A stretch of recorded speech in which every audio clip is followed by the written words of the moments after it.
Making the Invisible Visible, Black Women 365 Days of the Year. Each day will spotlight a remarkable woman whose story has shaped Black, British or global diasporic history, women whose achievements are too often overlooked. Through these daily short films, we create a living, breathing archive of leadership, creativity, resistance and legacy. Let's begin. Hello, I'm Greta Franklin-Brown, a lecturer in sociology and a passionate advocate for women and girls. And as a Black woman, I want other Black women not just to strive, but to thrive in environments that have often been hostile to us. For me, this work is about understanding how, despite the negativities and structural barriers, that we as women can navigate systems that are often skewed against us. I am a lecturer in sociology and I genuinely love my job. What I value most is engaging with my students and creating a space where learning is shared. Alongside my teaching, my current research focuses on menopause, specifically menopause between or among Black Caribbean women. As I have transitioned into that stage of my life, I have wanted to discover a little bit more about the process and what has been affecting me as a woman. And I've tried to engage with some of the elders who have transitioned already, and to a certain extent, my sisters. And I have met with a wall of silence. And what that has done is to spur me on to investigate why within the Black Caribbean community we are met with a wall of silence. And for me, is to be able to see how we can now break this generational silence.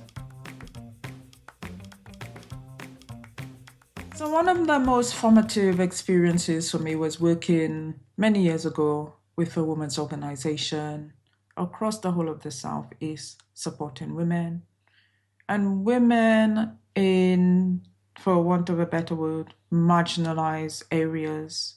And these projects was to enable them to become more self-sufficient. They learned how to put up shelves.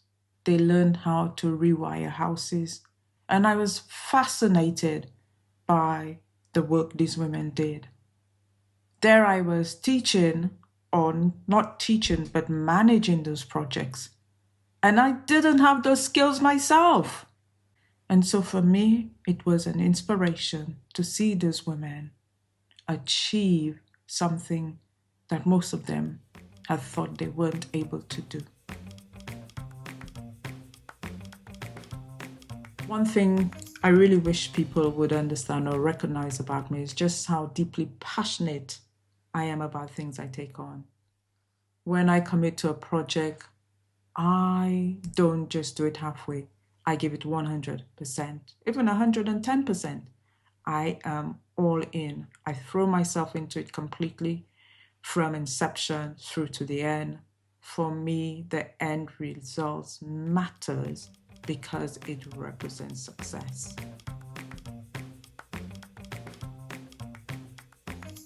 I've learned a few things about what genuinely restores me.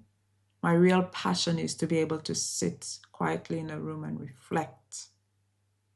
That stillness helps me reset and reconnect with myself. I also find joy in simpler things like window shopping. I simply love it.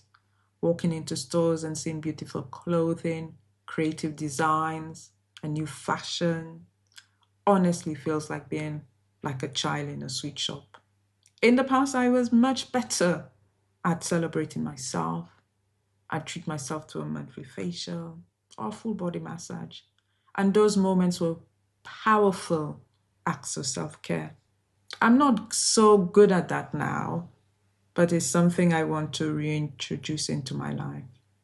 Learning again how to celebrate the small wins, caring for my well-being, and remind myself that rest is not a reward.